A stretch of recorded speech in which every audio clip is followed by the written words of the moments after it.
శుభాలు షాలోమ్ హల్లెలూయా హల్లెలూయా. దేవుడు ఈ అంచె దినాల్లో బైబిల్ చెబుతుంది ఇది లాస్ట్ డేస్, అంచె దినాలు, ఇవి కోతకాల దినాలు, అంచె దినాలు. ఈ అంచె దినాల్లో మనకేం కావాలంటే దేవుని అభిషేకము కావాలి. ఏం కావాలా? మనకు కాదు, మనం చేయలేము. దేవుని అభిషేకం ఉంటే మనకు తెగింపు వచ్చింది. దేవుని అభిషేకం ఉంటే మనం ధైర్యంగా ఉంటాం. దేవుని అభిషేకం ఉంటే మనం దేవుని కొరకు రోషము కలిగి నిలబడతాం. దేవుని అభిషేకం ఉంటే మనం దేవుని సన్నిధిలో ఏలియా ఎలాగో నిలబడి, నా దేవుడు జీవము కలిగిన దేవుడు, మీ దేవుడు గొప్పడు, నా దేవుడు గొప్పడు చూద్దామని ఏలియా ఏం చేశాడమ్మా? ఏలియా ఏం చేశాడు తెలుసా? అక్కడ ఆ యొక్క దేవతలు అన్యులు వచ్చి నిలబడి, నా దేవుడు గొప్పవాడు, మీ దేవుడు గొప్పవాడు అని ఏం చేస్తున్నారు? బయలు దేవతకు వాడు పూజిస్తుంటే ఏలియా నిలబడి ఏం చేస్తున్నాడు? మీకు మాకు ఒక పోటీ పెట్టుకుందాం, మీకు మాకు ఒక, నీ దేవుడు గొప్పవాడు, నా దేవుడు గొప్పవాడు, నీ దేవుడు జీవం కలిగిన వాడు, మా దేవుడు జీవం కలిగిన వాడు, నీ దేవుడు మాట్లాడతాడు, మా దేవుడు మాట్లాడతాడు, అసలు నిజమైన దేవుడు ఎవరో రుజువు చేస్తాను రండి అన్నాడు. మొట్టమొదటి మీకే మీ దేవుడు గొప్పతనం, మీ దేవుడు ఎలాంటి వాడు ముందుకు మీకు అవకాశం ఇస్తున్నానని ఏం చేశాడు? మీరు వెళ్ళండి, ఒక ఎద్దులను అంతేనమ్మా తీసుకుని వధించండి. వధించిన తర్వాత అది కట్టెల మీద పేర్చండి, బలిపీఠ మీద పెట్టి అగ్గిపుల్ల తీసుకుని లేకపోతే దివిటి తీసుకుని నిప్పంటేర్చకుండా మీరు ప్రార్థన చేస్తే ఆకాశం నుండి అగ్ని వచ్చి ఆ కట్టెల మీద ఉన్నటువంటి ఆ బలిగా అర్పించినటువంటి ఆ మాంసమును అగ్ని చేత దహించాలా. అగ్ని చేత దహించబడినప్పుడు ఆ దేవుడే జీవము కలిగిన మాట్లాడే దేవుడు, ఆయనే నిజమైన దేవుడు. కానీ మీరు ప్రార్థన చేసిన అగ్ని రాకపోతే, మీరు ప్రార్థన చేసిన అగ్ని పుట్టించుకోండి, ఆ పరలోకంలో అగ్ని రాకపోతే పైనుండి నా దేవుడు ఎలాంటి వాడు, నేను కూడా మొదట మీకు అవకాశం ఇస్తున్నాను. ఏం చేశాడు? వాళ్ళకి అవకాశం ఇచ్చారు. వాళ్ళు ఏం చేశారు? వచ్చారు, అట్లు పేల్చారు, బలిపీఠం కట్టారు, తర్వాత వెదులు తీసుకొచ్చారు, వధించిన తర్వాత ఆ మాంసాలు పేర్చారు. అప్పుడు ఏం చేస్తున్నారని చెప్పండి? బైలా ఓ బైలా, మా బైలా, ఓ బైలా, మాట్లాడు బైలా, రా బైలా అని ఏం చేస్తున్నారు? బయలుదేవతకి రోజులు కేకలేస్తున్నారు. ఒక పోదే మొదలుకొని మధ్యాహ్నం దాకా పెట్టాడు. ఏది అంటున్నాడు? మీ దేవుడు నిద్రపోతున్నాడు, మీరు కొనపండి, గట్టిగా అంటే ఓ బైలా అని కేకేస్తున్నాడు. ఏడన్న బైలా? ఆ బయలు లేదు. మీ దేవుడు ఏం చేస్తున్నాడు? ఇంకా పిలవండి అంటే చటా కోలు తీసుకుని చటా కొట్టుకుని ఏం చేస్తున్నారు? వాళ్ళు గాయపరుచుకుని రక్తాలు గానేలాగా చేస్తున్నారు. అయిపోయింది టైము, అయిపోయింది కదా. వచ్చిందా? రాలేదు. ఇప్పుడు నాకు అవకాశం ఇవ్వన్నాడు. ఎంత ప్రార్థన చేసిన, ఎంత అరిచిన, ఎంత కేకలు వేసిన అగ్ని రాదు. అయితే ఒక మాట మీరు గమనించండి. అప్పుడు ఏమి అన్నాడు? ఇప్పుడు నాకు అవకాశం అని చెప్పి ఆయన ఏం చేశాడంటే ఆ బలిపీఠం అంట చల్లా చెదిరైపోయిందంట. ఆ బలిపీఠాన్ని ఏం చేశాడంటే క్రమపరిచి 12 రాళ్ళు తీసుకున్నాడట. ఎన్ని రాళ్ళమా? 12 రాళ్ళు. ఏంటంటే ఇశ్రాయేలు 12 గోత్రాలకు గుర్తుగా ఉన్నది. 12 అనేసరికి బైబిల్లో మనకు చాలా ప్రాముఖ్యత తెలియజేస్తాం కదా. 12 అనేటువంటి మాట మీరు గుర్తించుకుంటే నాకు కొన్ని విషయాలు చెప్పండి. గుర్తుంటే 12 గోత్రాలు సాదృశ్యముగా 12 మంది శిష్యులు, 12 పరలోక పట్టణములో గుమ్మములు, పరలోకపు పట్టణపు పునాదులు 12. ఇంకా మనం చూసుకుంటే 12కి ఒక ప్రత్యేకత. అంటే దేవుడు 12 అనే సంఖ్యను మరి మనం ప్రత్యేకించినట్లుగా మన బైబిల్లో 12ని దేవుడు వాడాడు. ఆ 12 దేవుని పద్ధతిలోకి వచ్చి మొట్టమొదటి బలిపీఠాన్ని సరి చేశాడు. హల్లెలూయా చెప్పండి, హల్లెలూయా. బలిపీఠము దేనికి సాదృశ్యముగా ఉన్నదంటే ప్రార్థనా జీవితానికి సాదృశ్యం. హల్లెలూయా. ప్రభు అంటాడు, నీవు బలి ప్రార్థన చేయనప్పుడు, బలిపీఠమునకు వెళ్ళినప్పుడు నీ మీద నీకు విరోధముగా ఎవరికైనా సహోదరుని నీకు ఏదైనా మనస్మర్థనో లేకపోతే విరోధం ఏమైనా ఉంటే బలిపీఠం దగ్గర బలి అక్కడ అర్పెట్టి వెళ్ళి సమాధానపడి వచ్చిన తర్వాత నువ్వు బలి అంటే బలిపీఠం ఈ రోజుల్లోకి వస్తే దేనికి సాదృశ్యమైనది? ప్రార్థనా జీవితానికి సాదృశ్యముగా ఉన్నది. ప్రార్థనా జీవితానికి అప్పుడు అవును ప్రార్థనా జీవితాలు కట్టబడాలి, ప్రార్థనా జీవితాలు సరిచేయబడాలి. అంచు దినాల్లో దేవుని బిడ్డలారా, ఈ లాస్ట్ డేస్ లో ప్రార్థనా జీవితాలు, ప్రార్థన ఏమైపోయింది? లేదు, కొరతగా ఉంది. బలిపీఠం పాడైపోయింది, బలిపీఠం పడిపోయింది, బలిపీఠం ఆడిపోయింది, బలిపీఠం లేక అగ్ని మండుతున్నాడు. దేవుడు మండాలంటున్నాడు. దేవుడు అగ్ని బలిపీఠము అగ్ని చేత కాల్చబడాల, మండాలన్నది దేవుని కోరిక. అక్కడ మంట లేదు, మంట రాలేదా? దేవుని సన్నిధిలో దేవుని కొరకు రోషం కలిగిన ఏలియా నిలబడి ఎవన్నాడు తెలుసా? బలిపీఠం సరిచేసి ఆ యొక్క బలిపీఠం మీద ఆ యొక్క మాంసము, ఆ బలిపీఠం మీద కట్టెలు, తర్వాత ఆ యొక్క చుట్టూ కందకము తవ్వించి నీళ్లు తీసుకొచ్చాడంట. దేని మీద? ఆ బలిపీఠం మీద, మాంసం మీద నీళ్లు పోసాడంట కందకము నిండేదాకా. అప్పుడు లేచి నిలబడి దేవుని సన్నిధిలో ప్రార్థన చేస్తూ ఉన్నాడు. దేవునికి మహిమ కలుగును గాక. దేవుని సన్నిధిలో అడుగుచూ ఉన్నాడు, జీవము కలిగిన దేవా, సర్వశక్తిమంతుడు అని యేసయ్యా, దేవా యెహోవా, నీవు జీవము కలిగిన దేవుడు అని వీరందరూ తెలుసుకున్నట్లు ఈ పరలోకము నుండి ఏం పంపించమన్నాడు? అగ్ని పంపించు ప్రభువా అని దేవుని సన్నిధిలో ప్రార్థన చేస్తే, ప్రియ దేవుని బిడ్డలారా, దేవుని అగ్ని ఒక దీపం వెలిగించకుండా, లేకపోతే అగ్గి పొలలు గీయకుండా, మంట మండి మనం కుటుంబం చేయకుండా పరలోకములో నుండి అగ్ని వచ్చి ఆ పచ్చి నీళ్లతో ఉన్నటువంటి ఆ కందకం మీద మాంసమును కట్టెలను మొత్తాన్ని బలిపీఠం మీదకి దేవుని అగ్ని కాల్చివేసింది. హల్లెలూయా, హల్లెలూయా. అప్పుడు ఎవరు దేవుడు జీవం కలిగిన వాడో, ఏ దేవుడు సజీవుడో, ఏ దేవుడు గొప్పవాడో, ఏ దేవుడు రుజువు చేశాడు, అన్ని జనులు కళ్ళు తెరవబడి దేవునికి బయలు దేవతలు అన్ని జనులు పూజించే వారందరి మీద ఏం చేశాడు చెప్పండి? అందరి విషయంలో దేవుని నామము పైకెత్తబడింది. ఏలియాని దేవుడు కనపరిచాడు. ఇప్పుడు తెలుసా, ఏలియా దేవుని కొరకు రోషము కలిగి, ఏలియా ఆత్మ కలిగిన వాడు, ఏలియా అభిషేకం కలిగిన వాడు కాబట్టి అక్కడ అంతమంది ముందు నిలబడి దేవుని కొరకు జీవించాడు. హల్లెలూయా.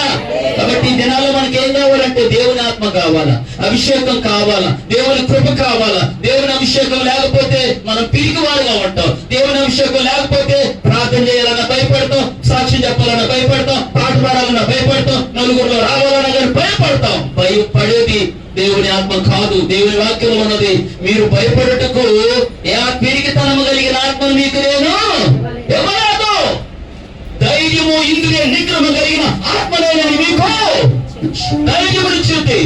ధైర్యం కలిగి సాక్ష్యం చెబుతారు, ధైర్యం కలిగి వాక్యం చెబుతారు, ధైర్యం కలిగి సత్యాన్ని సత్యము అని, అబద్ధం అబద్ధం అని సత్యమును సాక్షుల పోల వాళ్ళు చెప్తారు. పేతురు అభిషేకం లేనంతకాలం ఎలాగన్నాడు? భయపడ్డాడు. నువ్వు ఆ యొక్క 12 మంది శిష్యులు ఒకడు కాదంటే చిన్నపిల్ల దగ్గర ఏమాడాడమ్మా? యేసు నాకే తెలుసు. ఒకటి కాదు, 2 కాదు, 3 సార్లు అబద్ధం ఆడిన పేతుడు ఎప్పుడైతే మేడగదిలోకి వెళ్ళి దేవుని వాగ్దానం కొరకు ప్రార్థన చేసి అభిషేకం పొందుతున్నాడో, మేడగదిలోకి వెళ్ళి ప్రార్థిస్తుండగా దేవుని అభిషేకము అగ్ని జ్వాలల వలె విభాగింపబడి ఒక్కొక్కరి మీద వరాలుగా వారందరూ ఆత్మశక్తిని పొందుకుని అన్ని భాషలతో మాట్లాడుతూ ఉండగా, అప్పుడు అభిషేకంతో నిలబడి ఒక్క పేతురు నిలబడి వాక్యం చెబుతుంటే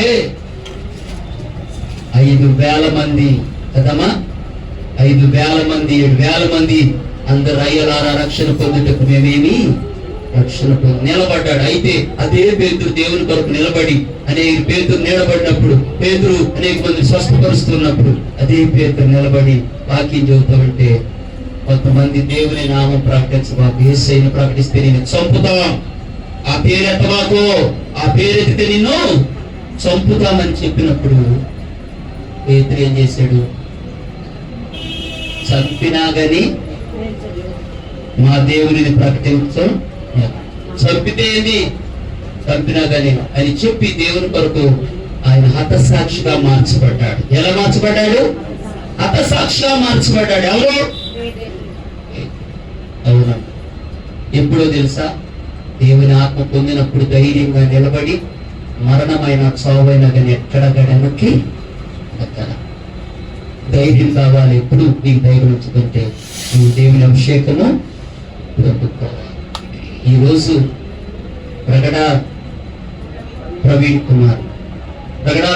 కుమార్ గారిని గురించి చూస్తే హైదరాబాద్ నుండి ఆయనకు బయలుదేరి వస్తుండగా ఆయన్ని యాక్సిడెంట్ అని చెప్పారు. కానీ ఆయన ఏం చేశారు, రాజమండ్రి దివాంచూరు ప్రాంతంలో ఆయన్ని చంపి బుల్లెట్ ని ఆయన మీద పండబెట్టారు. బుల్లెట్ ని పండబెట్టారు, చనిపోయాడు. అసలు ఎందుకు చంపారు? చంపాల్సినటువంటి పరిస్థితి ఏంటి?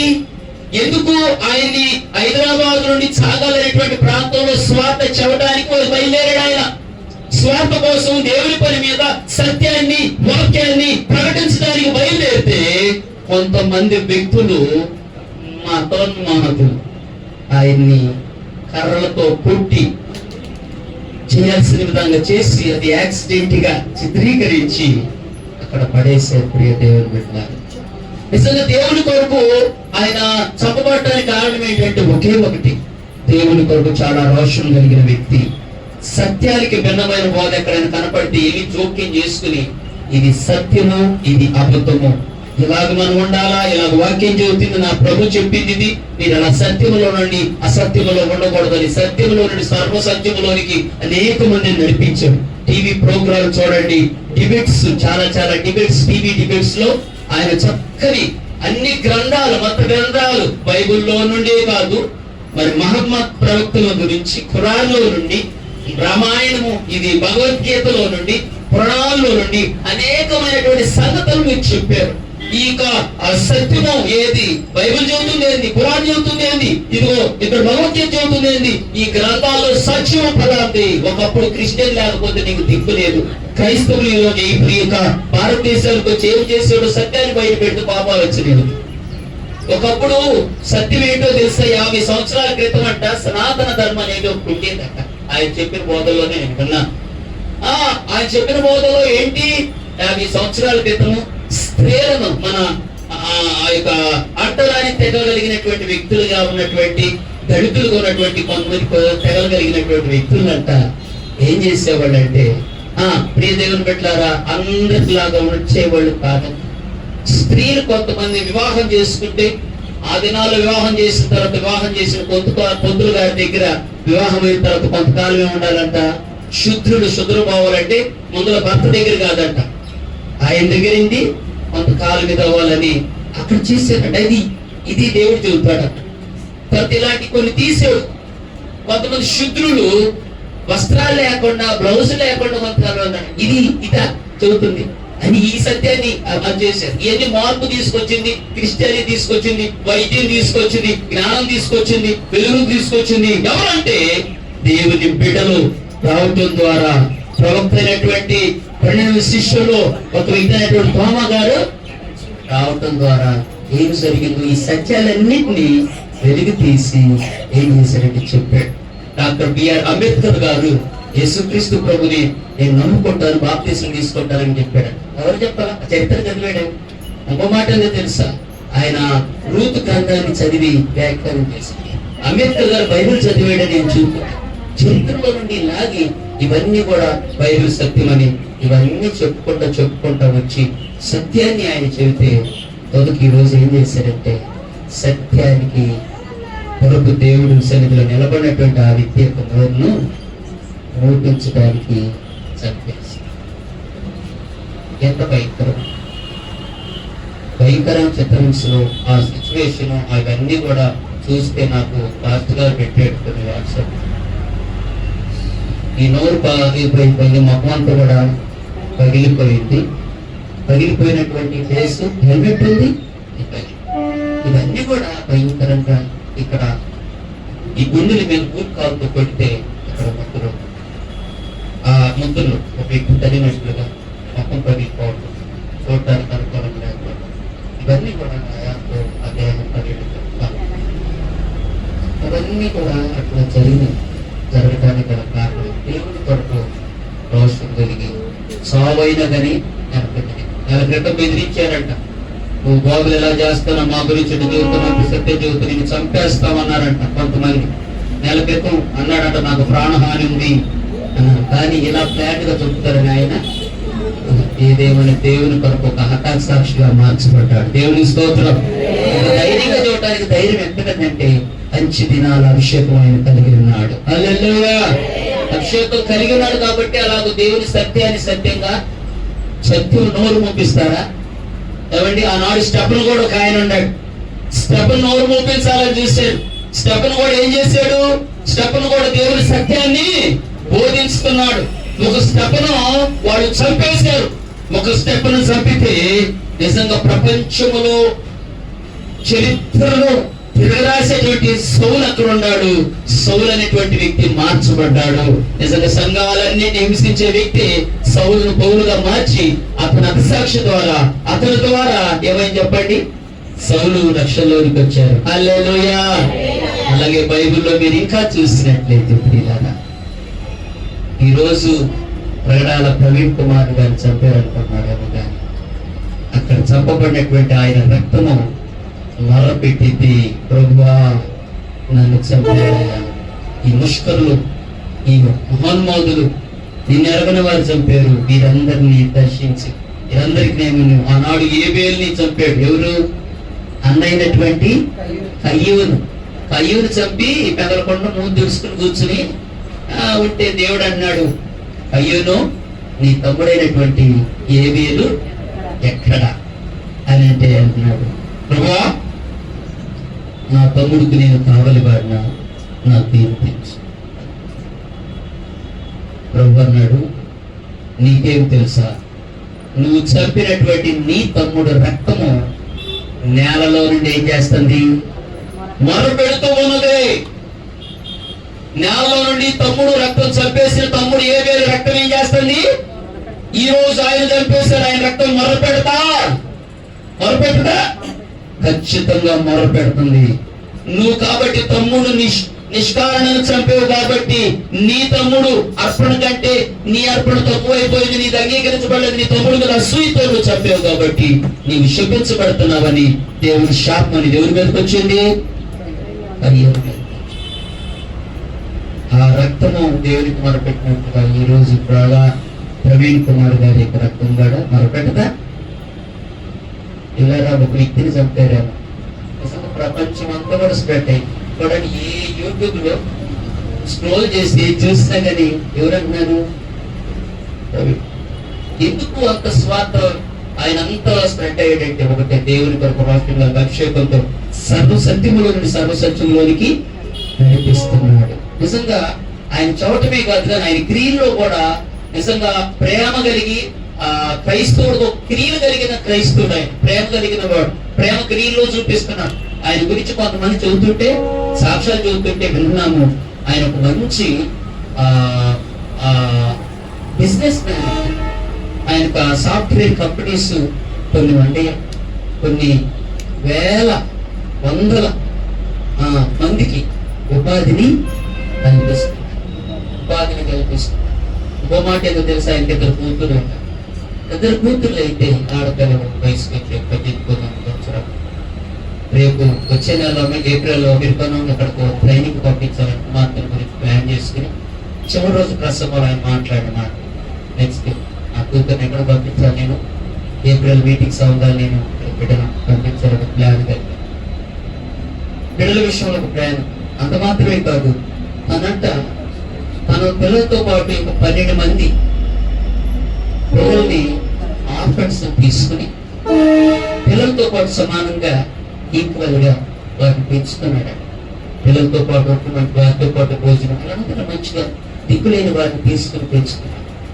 ఇంకొక మాటలో చెప్పేది ఏంటంటే 100 మందికి పైగా ఒక అనాథ పిల్లలను కూడా ఒక ప్రాంతంలో ఆర్ఫన్స్ పోషిస్తున్నాడు.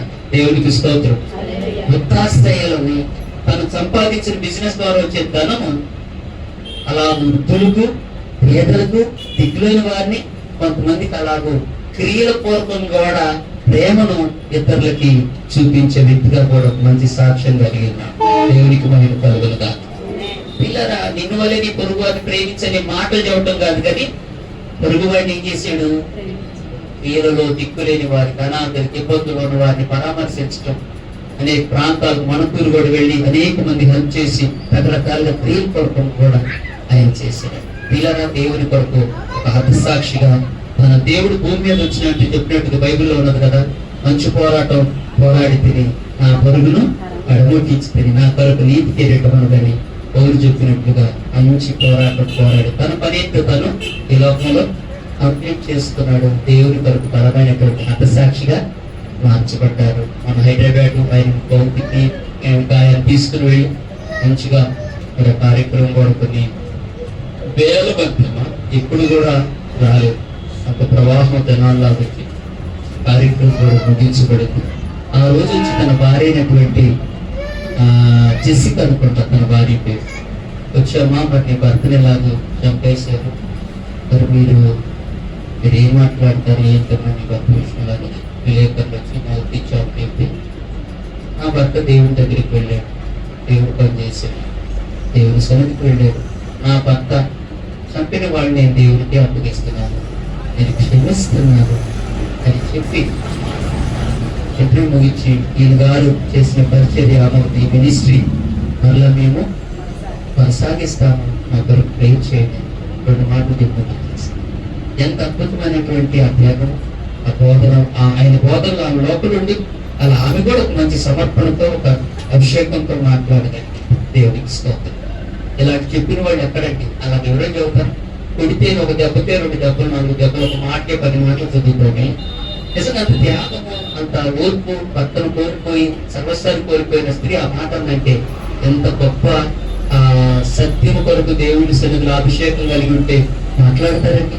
ఇదే మాట గ్రహం స్టెయిన్స్ అనేటువంటి ఒక ఆయన కుష్ఠరోగులకు సేవ చేయడానికి ఆ ప్రాంతం, ఏ ప్రాంతం చెప్పండి, అక్కడికి వెళ్ళి సేవ చేస్తున్నప్పుడు తను పిల్లలు వెళ్ళి కుష్ఠరోగులకు సేవ చేస్తున్నప్పుడు ఆ సేవ చేస్తున్న సమయంలో ఒక దినాన ఆ ప్రాంత ప్రజలు ఏం చేశారంటే ఆ గ్రహం స్టెయిన్స్ గారిని తన పిల్లలను లోపల కారులో ఉంటే పెట్రోల్ పోసి నిప్పట్టిస్తే తన పిల్లలందరూ అయిపోయారమ్మా.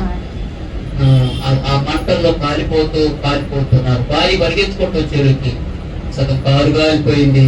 ఆ భార్య చూస్తుండగానే భర్త పిల్లలు అగ్నిలో ఏమైపోతున్నారు, కాలిపోతూ ఉన్నారు.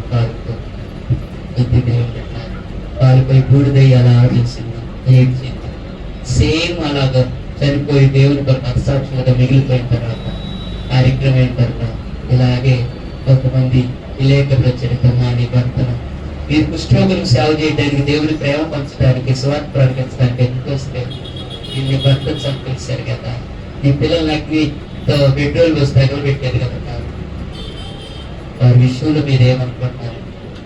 నేను వారిని క్షమిస్తున్నాను, నా దేవుడే చూసుకుంటాను. అవి కూడా ఆ స్టేట్మెంట్, ఆ మాట చేతాను అందరూ సరే. ఇది దేవుని ప్రేమ కలిగి దేవుని ఎరిగిన వారు మాత్రమే ఈ మాట యేసు ప్రభువు కూడా అంటారు. కొట్టి తిట్టి చిత్రహింసలు పెట్టిన వారు అంటాడు, తండ్రి మీరేం చేస్తున్నారు, వీరిని దేవుని కొరకు రోషపడి ఓర్చుకోవటం, సహించుకోవటం, దేవుని కొరకు నిలబడి త్యాగం చేయటం, ఇది జీవితం. స్టెఫను కూడా అక్కడ మనం చూస్తే స్టెఫన్ అన్న మాటలు కూడా అది. అప్పటి వరకు స్టెఫన్ ఏం చేశాడు? ముష్కరులారా, మీరు దేవుని కుమారుణ్ణి చంపారు, ఆయన పేరు వచ్చిన ప్రవక్తలు మీరు చంపుతున్నారు, మీరు మారా సత్యం ఏదైనా చదువుతూ ఉంటే ఆయన్ని ప్రాణతో కొట్టి చంపుతూ ఉన్నప్పుడు, తండ్రి వీరు చేస్తున్నది వీరికి తెలవట్లేదు, వీరిని క్షమించిన ఆత్మని సన్నిధి తీర్చుకోమని దేవుడి సన్నిధిలో ప్రార్థన చేశారు. దేవుని నామానికి మహిమ కలుగును గాక. పిల్లరా, ఈరోజు క్రైస్తవ లోకం తెలుసుకోవాల్సింది ఏంటంటే, మనము కూడా దేవుని మాటలు వినటం, పాటలు పాడటం, దేవుని సన్నిధికి వచ్చిపోవటం కాదు, కానీ వాళ్ళు మనకు స్ఫూర్తిగా ఉన్నారు. మన ముందున్నటువంటి ఒక ప్రవీణ్ కుమార్ స్ఫూర్తి, తర్వాత ఒక స్టెఫన్ మనకు స్ఫూర్తిగా ఉన్నారు. అంత మాత్రమే కాదు, ప్రగడాల ప్రవీణ్ కుమార్ గారి యొక్క భార్య మనకి ఎలాగొన్నది, మాదిరి. స్టేట్స్ గారి భార్య మనకు మాదిరి, స్టెఫన్ మనకు మాదిరి. ఈ మాదిరి కలిగినటువంటి వ్యక్తుల వల్లే మనం ఈ లోకంలో దేవుని కొరకు మరి అభిషేకం కలిగి ఉండాలి. దేవుడి అభిషేకం పొందుకుంటే ధైర్యంగా నీ దేవుని కొరకు నిలబడతావు. లేకపోతే భయపడతా వెనక్కి వెళ్ళిపోతావు. ఇవి అంచె దినాలని బైబిల్ చెబుతుంది. అంత్యకాలంలో నీకు నాకేం కావాలా? అభిషేకం కావాలా? దేవుని అభిషేకం కొరకు మనం ప్రార్థన చేసుకోవాలి. దేవుడు చెప్పిన మాట కూడా ఏం తెలుసా? కోతకాల దినములు, కోత ఎంతో విస్తారము, కోసేడి పనివారు లేరు. పనివాళ్ళు ఉన్నారు కానీ సోమరులు అయిపోయారు. పనివాళ్ళు ఉన్నారు కానీ ఏ పనివాళ్ళు? వాళ్ళు జీతం కొరకు పనిచేసేవాళ్ళు కానీ ఆత్మల కొరకు పనిచేసేవాళ్ళు నశించిపోయి ఆత్మల కొరకు సత్యం కొరకు పోరాడే పనివాళ్ళు లేరు. అందుకని కోత విస్తారముగా ఉన్నది కనుక కోత కొరకు నమ్మకమైన యథార్థమైన రోషము కలిగిన పని వారి కొరకు మీరు ప్రార్థన చెయ్యండి. ఈ రోజు సంఘానికి కావలసింది ప్రార్థన, ఆత్మ, దేవుని అభిషేకం. అంచె దినాల్లో కావలసిన అభిషేకం. అందుకని యేసు ప్రభు చెప్పినట్టు పేతురు ప్రసంగం ఒక మాట చదివించి నేను ముగింపులోకి వస్తాను. దేవుని బిడ్డలారా, యేసు ప్రభు ఏమో కోత విస్తారముగా ఉన్నది, మీరు ప్రార్థన చేయండి అని మరి మత్తయి సువార్తలో ప్రభు చెప్పిన మాట 9వ అధ్యాయము 38, 37, 38 చెప్పిన మాట మనం గుర్తు తెచ్చుకుంటే దేవుని వాక్యంలో ఉన్నది. ఆ 36లో అంటాడు, ఆయన జనసమూహాన్ని చూసి వారు కాపరులేని గొర్రెల వలె విసిగిరి చదివి ఉన్న వారందరూ వారి మీద కనికరపడి కోత విస్తారమే గాని పనివారు కొద్దిగా ఉన్నారు కనుక తన కోతకు పనివారిని పంపడని కోత యజమానుడి వేడుకున్నాని తన శిష్యులతో చెప్పాడు. ప్రభు చెప్పిన మాట మనం వేడుకోవాలి. సంఘంగా మనం ఏం చేయాలంటే ప్రార్థన చెయ్యాలి. మంచి పని వారిని, రోషం కలిగిన వారిని మా ప్రాంతాల కొరకు, మా కొరకు, మాలో నుండి లేకు పనిచేసేవాళ్ళు లేకు, ప్రార్థించేవారు లేకు, సాక్ష్యం ఇచ్చేవాళ్ళు లేకు, సత్యాన్ని చెప్పేవాళ్ళు లేకు. ప్రభు అని సంఘముగా మనం ఏం చేయాలంటే మేలుకొని ప్రార్థన చేయాలి. అంచె దినాల అభిషేకం దయచేయి ప్రభు అని సంఘంగా మనము ప్రార్థన. ఆది అపోస్తులు చేసినది ఆ మాట చదవండి. దేవుని బిడ్డల అపోస్తుల కార్యం 2వ అధ్యాయంలో ఆది అపోస్తులు దేవుని చెప్పిన మాటల కొరకు, వాగ్దానం కొరకు, అభిషేకం కొరకు ప్రార్థన చేస్తూ ఉన్నారు. దేవుని యొక్క వాగ్దానం కొరకు కనిపెట్టండి, ప్రార్థన చేయమని ప్రభు చెప్పిన మాటను వారు ఎత్తి ప్రార్థన చేస్తున్నారు. అపోస్తుల కార్యం 1వ అధ్యాయం ప్రభు అంటున్నాడు, 4వ వచనం అంటున్నాడు, అపోస్తుల కార్యం 1:4 ఆయన వారిని కలుసుకుని ఇలాగ ఆజ్ఞాపించింది, మీరు యెరూషలేము నుండి వెళ్ళక నా వలన వినే తండ్రి యొక్క వాగ్దానం కొరకు కనిపెట్టుకుని యోహాను నీళ్లలో బాప్తిస్మం ఇచ్చాను కానీ కొద్ది దినములలోగా మీరు పరిశుద్ధాత్మతో బాప్తిస్మము పొందెదరు. ఇంకొక మాట కూడా యేసు ప్రభు చెప్పాడు, వాగ్దానం, పరిశుద్ధాత్మ అభిషేకము, బాప్తిస్మం పొందుకోకుండా మీరు ఎక్కడికి వెళ్ళొద్దు అన్నాడంటే ఈ బైబిల్లో ఉన్న ఈ మాట 8వ వచనం కూడా మీరు చూడండి అమ్మా. 8గా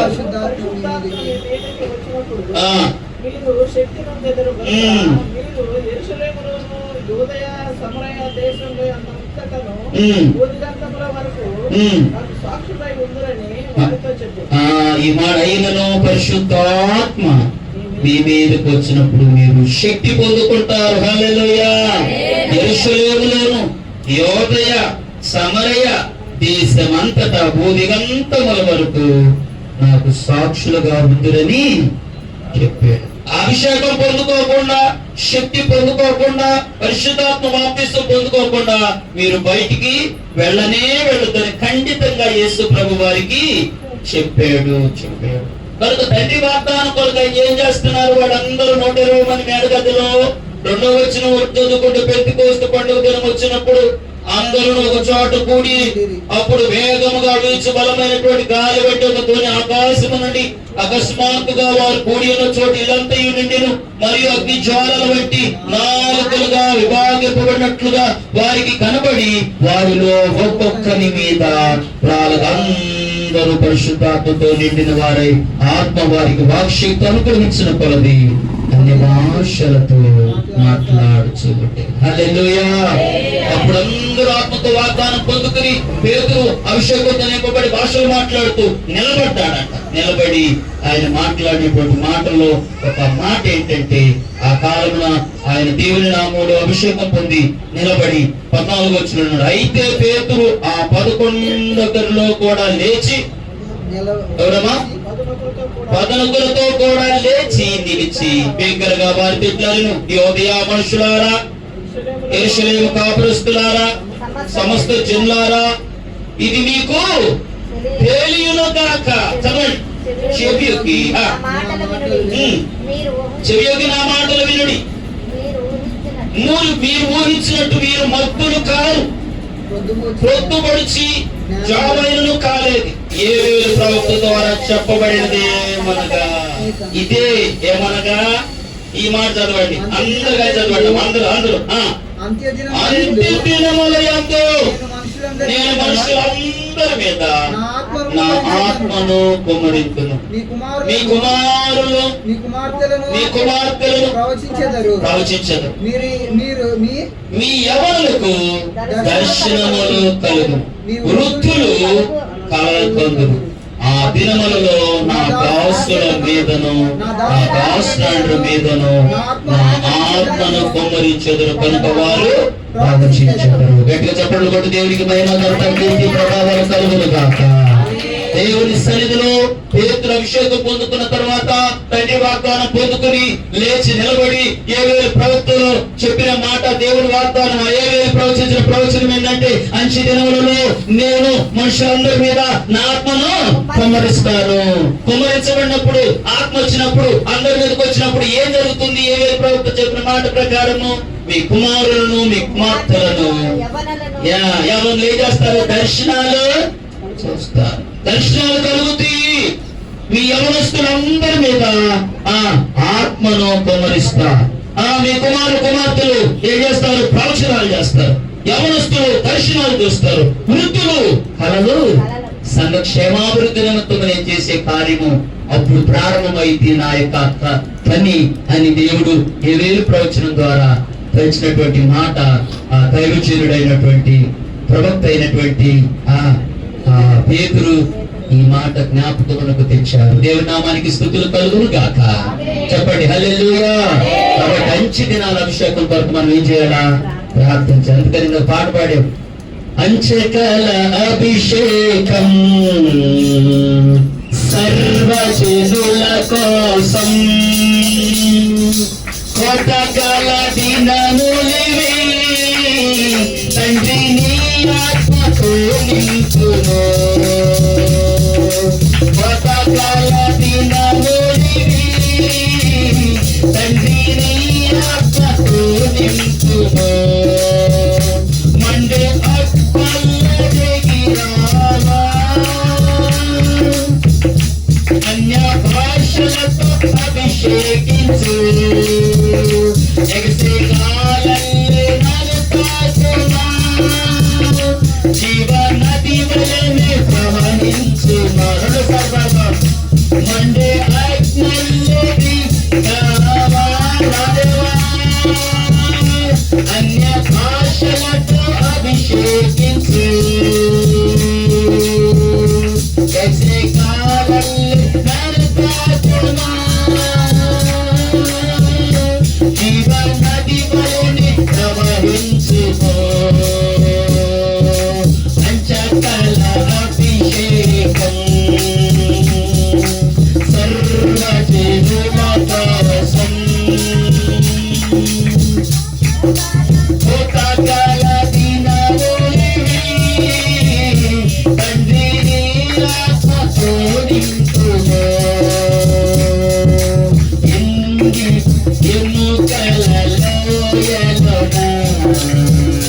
గొప్ప సైన్యమునే చూడగా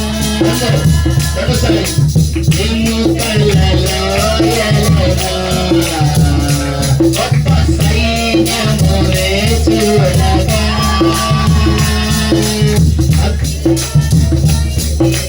అధికారం దయచేయుమా ప్రవచించేదా. అధికారం దయచేయుమా జీవన్ ప్రవచించేదా. అంత్యకాల అభిషేకం సర్వజనుల కొట్టగల దినములివి తండ్రి నీ ఆత్మతో నింపుమా. మండే అగ్నల్లే రాదే అన్య భాషలతో అభిషేకించు ఎగసే గాలి కనపడుమా జీవ నది వలనే ప్రవహించుమా హల్లెలూయా గట్టి చప్పట్లు కొట్టి దేవునికి మహిమ చెల్లిద్దాం హల్లెలూయా హల్లెలూయా అంత్యకాల అభిషేకము కావాలి పరిశుద్ధాత్మ కావాల దేవుని ఆత్మతో నింపబడాలి అగ్ని తాకాల ప్రియులు అప్పుడే మనం ఏమవుతామంటే దేవుని కొరకు రోషం కలిగి ఎండిపోయిన ఎముకల్లోనికి వెళ్ళి జీవము రావాలని బ్రతకాలని సత్యంలోనికి రావాలని మనం ప్రవచించడానికి అవకాశం ఉంది మనం లేపడానికి ఒక అభిషేకం సంచి దినాల్లో ఒకటి కోత కాలము దినాలి కాబట్టి పని వారిని పంపించయ్యా నమ్మకమైన వారిని రోషం కలిగిన వారిని లేపని ప్రార్థన చేయాలి రెండవది అంత్యకాలపు అభిషేకము అందరూ కూడా నింపబడి అలాగూ దేవుడి గ్రంథములో ఇప్పుడు ప్రెసెంట్ ఈ తరములో ఒక ప్రకటన ప్రవీణ్ కుమార్ గారిని దేవుడు లేపి దేవుని కొరకు అపసాక్షిగా నిజంగా ఆయన ఒక పగడమే ఎవరంటారు కదంటారు పగడం లాగా దేవుని సన్నిధిలో అందరిని మేలుకొల్పారు మన సత్యం ఏంటి మనం ఎక్కడున్నామని మేలుకొల్పారు మేలుకున్న మనం దేవుని ఆత్మతో నింపబడి దేవుని కొరకు మనకు అప్పగించబడిన బాధ్యత మన పని ఎవరి పని వాళ్ళు చేస్తే దేవుని ఎండిపోయిన ఎముకల్లో ఉన్నటువంటి ఆ ఎముకలన్నీ బ్రతికి దేవుని కొరకు సైన్యం అవుతుంది దేవుని రాజ్యం కట్టబడి సాతాను కోల్చబడతాడు అప్పుడు దేవునికి మహిమ కలిగింది హల్లెలూయా అట్టి కృప అట్టి అభిషేకం మనం కలిగి దేవుని సన్నిధిలో మన బాధ్యతలు మనం తెలుసుకుని దేవుని కొరకు రోషం కలిగి ఏలియాలకు వలె స్తెఫనుకు వలె దేవుని కొరకు నిలబడి దేవుని రాజ్యంలో వ్యాప్తిలో ఓడబడే వాడుగా ఉన్నాం అట్టి కృప మన అందరికి దేవుడు ఇచ్చిన కాక బలవంచాన్ని ప్రార్థించుకున్నాం ప్రేమ తండ్రి యేసుక్రీస్తు ప్రభువా ఈ వందనాలు ఈ రోజు ప్రభువా నీ సన్నిధిలో మేము నీ యొక్క చేయ ప్రభువా ఇవి అంత్యకాల దినాలు అయ్యా ఇవి అభిషేకం మేము పొందుకోకుండా ఈ లోకంలో మేమేం చేయలేము అయ్యా మేమైతే మా శక్తి చేత బలం చేత మేమేం చేయలేమో నా ఆత్మ ద్వారా సమస్తమును చేయగలరన్నా కనుక ప్రభువా నీ ఆత్మ మాకు కావాలయ్యా మేమందరము నీ ఆత్మతో నింపబడాలయ్యా అగ్ని మండే అగ్ని వల్లే మా మీదకి రండి అయ్యా అన్య భాషలతో అభిషేకించు తండ్రి ఎక్సే గాలిలే మమ్మల్ని తాకండి అయ్యా జీవనది మాలో నుండి అనేక ప్రాంతాలకు ప్రవహించాలి ప్రభువా మాలో నుండి అనేక మంది రక్షణలోనికి రావాలి తండ్రి కనుక ఇక్కడున్న మమ్మల్ని అందరినీ ప్రతి వారిని అంత్యకాల అభిషేకంతో నింపి మీ కోత పనిని మీరు చేయడానికి నీ కృపను మాకు దయచేయమని ఇక్కడున్న బిడ్డలందరినీ మీరు దీవించండి మరి ముఖ్యంగా ప్రభువా నీ కుమారుడు ప్రగలాల ప్రభువా ప్రవీణ్ కుమార్ గారి కుటుంబాన్ని జ్ఞాపకం చేసుకోండి అని ఒక చిన్న ప్రార్థన చేద్దామా అయ్యా వారి కుటుంబాన్ని మీరు జ్ఞాపకం చేసుకోండి ఆ భార్యని జ్ఞాపకం